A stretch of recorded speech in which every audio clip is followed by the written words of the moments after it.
बुधवार व्रत कथा। समतापुर नगर में मधुसूदन नामक एक व्यक्ति रहता था।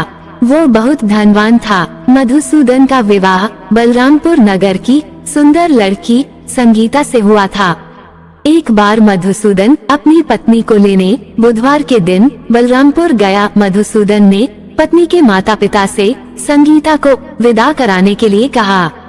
माता पिता बोले, बेटा आज बुधवार है, बुधवार को किसी भी शुभ कार्य के लिए यात्रा नहीं करते।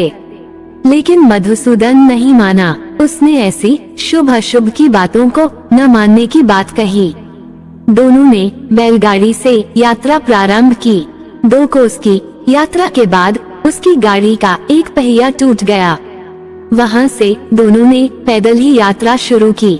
रास्ते में संगीता को प्यास लगी।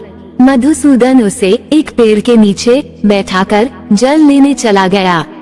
थोड़ी देर बाद जब मधुसूदन कहीं से जल लेकर वापस आया तो वह बुरी तरह हैरान हो उठा, क्योंकि उसकी पत्नी के पास उसकी ही शक्ल सूरत का एक दूसरा व्यक्ति बैठा था। संगीता भी मधुसूदन को देखकर हैरान रह गई। वह दोनों में कोई अंतर नहीं कर पाई। मधुसूदन ने उस व्यक्ति से पूछा, तुम कौन हो और मेरी पत्नी के पास क्यों बैठे हो? मधुसूदन की बात सुनकर उस व्यक्ति ने कहा, अरे भाई, यह मेरी पत्नी संगीता है।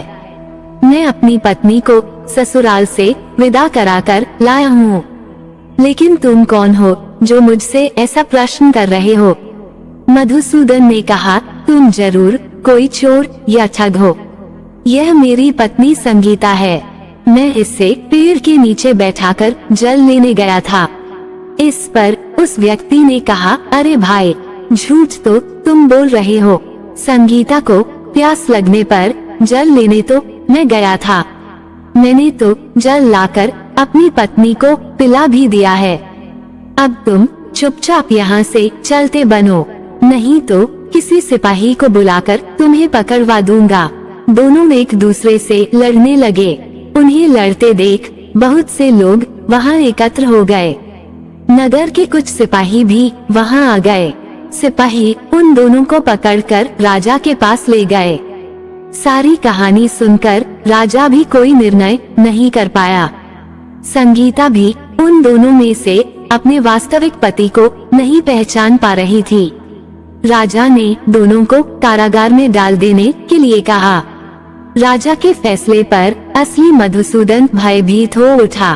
तभी आकाशवाणी हुई, मधुसूदन, तूने संगीता के माता पिता की बात नहीं मानी और बुधवार के दिन अपनी ससुराल से प्रस्थान किया। ये सब भगवान बुद्धदेव के प्रकोप से हो रहा है।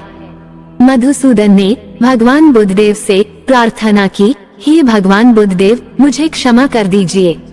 मुझसे बहुत बड़ी गलती हुई।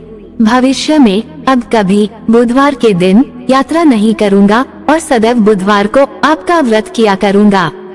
मधुसूदन के प्रार्थना करने से भगवान बुद्धदेव ने उसे क्षमा कर दिया। तभी दूसरा व्यक्ति राजा के सामने से गायब हो गया। राजा और दूसरे लोग इस चमत्कार को देख हैरान हो गए। भगवान बुद्धदेव की इस अनुकंपा से राजा ने मधुसूदन और उसकी पत्नी को सम्मानपूर्वक विदा किया। कुछ दूर चलने पर रास्ते में उन्हें बैलगाड़ी मिल गई। बैलगाड़ी का टूटा हुआ पहिया भी जुड़ा हुआ था। दोनों उसमें बैठकर समतापुर की ओर चल दिए। मधुसूदन और उसकी पत्नी संगीता दोनों बुधवार को व्रत करते हुए आनंदपूर्वक जीवन यापन करने लगे। इस तरह भगवान बुद्धदेव की कृपा से उनकी यहाँ खुशियाँ बरसने लगी।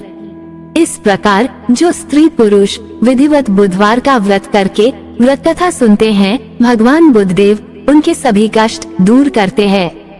व्रत कथा उपरांत श्री गणेश जी की आरती अवश्य गाएं। धन्यवाद।